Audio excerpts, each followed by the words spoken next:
চৰকাৰী আৰু VGR PGR মাটি কিমান বেদখল হৈ আছে। অধ্যক্ষ মহোদয় আচৰিত হ'ব, যিটো উত্তৰ মই পালোঁ মই নিজেও এইটো আজি সংখ্যা দেখি পেলাই আচৰিত হ'লোঁ যে চৰকাৰী মাটি 1,29,375 বিঘা 3 কঠা 4 লোচা মাটি নগাঁও জিলাত বেদখল হৈ আছে।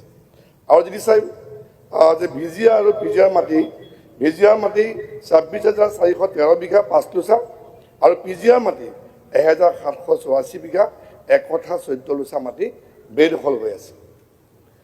তাৰ লগতে মই আৰু এটা কথা আনিছিলোঁ যে যিখন কলং নদী নগাঁৱৰ মাজেদি বৈ গৈছে আৰু সোণাই নদী, এই কলং আৰু সোণাইত বেদখল কিমান হৈ আছে।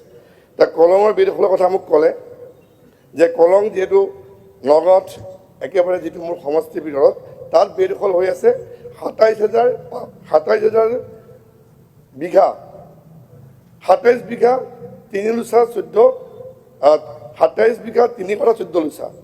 আৰু যিখন সোণাই নদী তাত 6 বিঘা 2 কঠা 7 লোচা, এইটো মোৰ সমষ্টিত। ৰূপহীত 14 বিঘা 1 কঠা আৰু চামগুৰি সমষ্টিত 15 বিঘা। গতিকে ইয়াত যিটো মই আৰু এটা প্ৰশ্ন আনিছিলোঁ যে এই বেদখলকৃত ভূমি উচ্ছেদ কৰাৰ বাবে চৰকাৰে কিবা পৰিকল্পনা কৰিছে নেকি, বা যদি কৰিছে কেতিয়া কৰিছে, এই বিষয়ে মই উত্তৰটো পোৱা নাই। মন্ত্ৰী মহোদয়। Honorable Minister. অধ্যক্ষ মহোদয়, ইতিমধ্যে সন্মানীয় বিধায়ক ৰূপক শৰ্মা ডাঙৰীয়াই গোটেই আজি প্ৰশ্নটোৰ মূল কথাটো হ'ল কি ভিজিআৰ পিজিআৰ বেদখল, এয়া চৰকাৰী মাটিও আছে, এই আটাইখিনি কথাৰ ওপৰত আনিছে। এতিয়া নগাঁও জিলাত ইতিমধ্যে বেদখল মুক্ত কৰা হৈছে। তাৰমানে তাতে বেদখল মুক্ত, তাৰমানে আমি চৰকাৰী মাটি তাত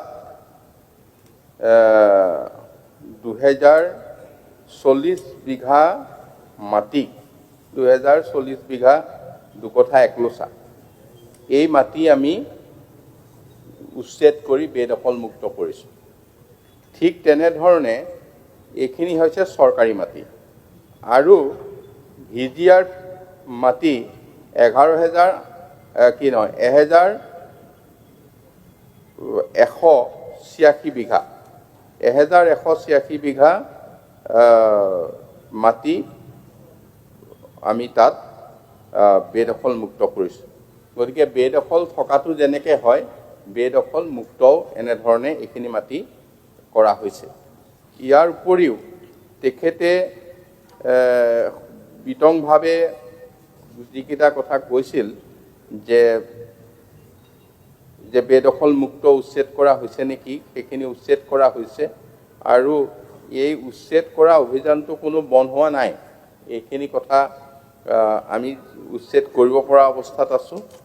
গতিকে উচ্ছেদ আমি কৰাৰ যিটো ব্যৱস্থা চৰকাৰী, সেই ব্যৱস্থাটোত কোনো ধৰণে ইয়াত ৰৈ থকা হোৱা নাই বা ভৱিষ্যতেও আমি হেৰি নহয়।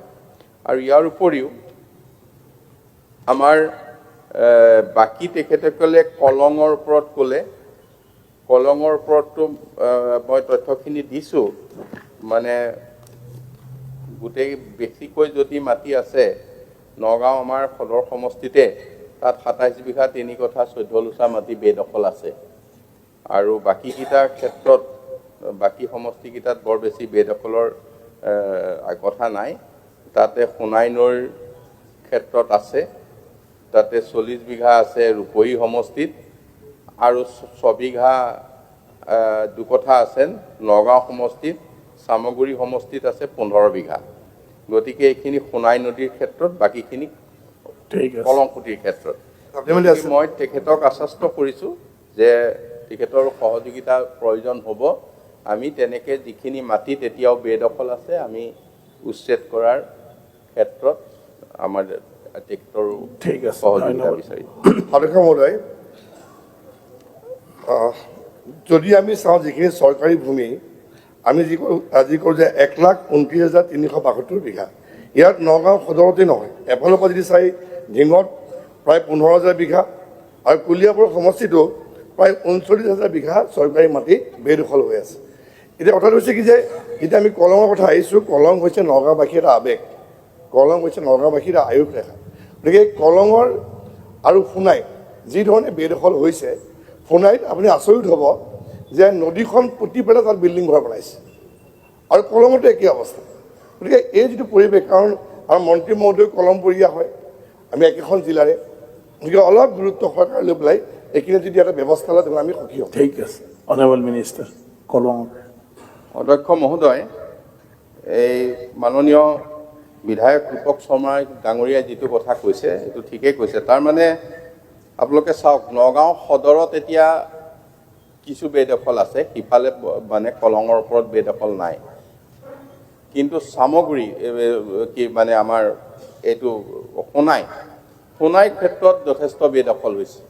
আৰু এই বেদখল এটা সময়ত হৈছে, মই কথা ক'বলৈ গ'লে এতিয়া বিৰোধী পক্ষৰ লগত হয়তো হেৰি হ'ব, তাৰমানে এইখিনি ৰক্ষা কৰা, তাত আমি এটা সময়ত লাওখোৱা অভয়াৰণ্য ৰক্ষা কৰা, এই চৰকাৰী মাটি ৰক্ষা কৰে, এটা সময়ত চামধৰা গড় যিটো আহোম স্বৰ্গদেউসকলে নিৰ্মাণ কৰি গৈছিল, এইবিলাক মানে চামগুৰি ৰূপহী সমষ্টিত ৰক্ষা কৰাটো আমাৰ কাৰণে ডাঙৰ চেলেঞ্জ আছিল। এইখন বিধানসভাত মই যেতিয়া বিৰোধী পক্ষত আছিলোঁ, এইবিলাক প্ৰশ্ন কৰি কৰি মই হাইৰাণ হৈ গৈছিলোঁ, কোনোদিনে ইয়াৰ একশ্যন লোৱা নহ'ল। তাৰ ফলশ্ৰুতিত আজি এই অৱস্থা হৈছে।